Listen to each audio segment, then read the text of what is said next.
Nadreen, पूरी की पूरी हुकूमत, पाकिस्तान की एस्टेब्लिशमेंट और बहुत सारे टाउट्स ये गंडापुर के सामने एक सीसा पिलाई हुई दीवार बन के खड़े हो गए।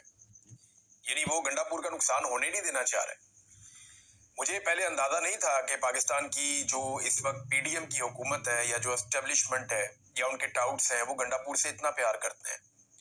अगर किसी ने पाकिस्तान की तारीख में बेहतरीन नूरा कुश्ती की है तो उसका अवार्ड अगर आप देना चाहें तो अब आप दे सकते हैं फैसल करीम कुंडी को और गंडापुर को, क्योंकि ये दोनों आपस में जानवरों की तरह लड़ते थे, रोजाना की बुनियाद पे एक दूसरे के खिलाफ स्टेटमेंट्स देते थे। और फिर आप देखें कि अब गंडापुर इस्तीफा देता है और फैसल करीम कुंडी कहता है जी मेरे पास आया ही नहीं। हालांकि गुज़िश्ता रात लेट नाइट इस्तीफा पहुंच चुका, लेकिन फैसल करीम कुंडी कहता है मेरे पास गंडापुर का इस्तीफा नहीं आया। वफाकी वुज़रा बैठे हुए प्रेस कॉन्फ्रेंस कर रहे हैं गंडापुर की हमायत में। जितने भी लोग इमरान खान के मुखालिफ हैं या जितने लोग इमरान खान को नापसंद करते हैं या उनसे बोगज़ रखते हैं या उनसे नफरत करते हैं, वो तमाम लोग गंडापुर को बचाने के लिए मैदान में आ गए हैं और सुहेल अफरीदी को ना लाने के लिए पूरी तरह सरगर्म हो गए हैं। अब कानूनी तरीका क्या है इसका मैं आपको बताता हूँ, लेकिन इमरान खान साहब तक ये दबाव डाला गया, उन तक बार बार ये बात पहुंचाई गई कि खान साहब अपना फैसला वापस ले लें, ये फैसला आप ना करें। लेकिन इस पे इमरान खान साहब डट गए।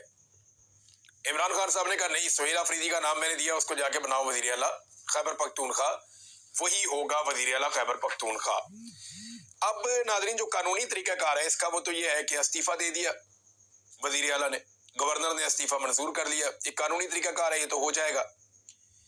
उसके बाद नए कायद का या वजीर आला का इंतखाब होगा।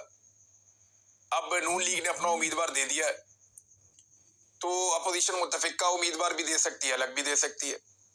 गंडापुर ने एक दौर में कहा था कि 22 एमपीए पूरी तरह से कंप्रोमाइज्ड हैं और वो कंट्रोल में है एस्टेब्लिशमेंट के, ये गंडापुर ने कहा था।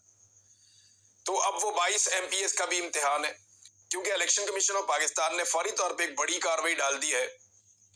उन्होंने सुप्रीम कोर्ट ऑफ पाकिस्तान के एक फैसले को जवाज बनाते हुए पाकिस्तान तहरीक इंसाफ के तमाम एमपीएस को, एमएनएस को आजाद डिक्लेयर कर दिया। यानी अब कोई कहीं भी वोट डाल सकता है, लेकिन जो जहां भी वोट डालेगा वो फिर वहीं पे रहेगा, वापस आने का कोई रास्ता नहीं है।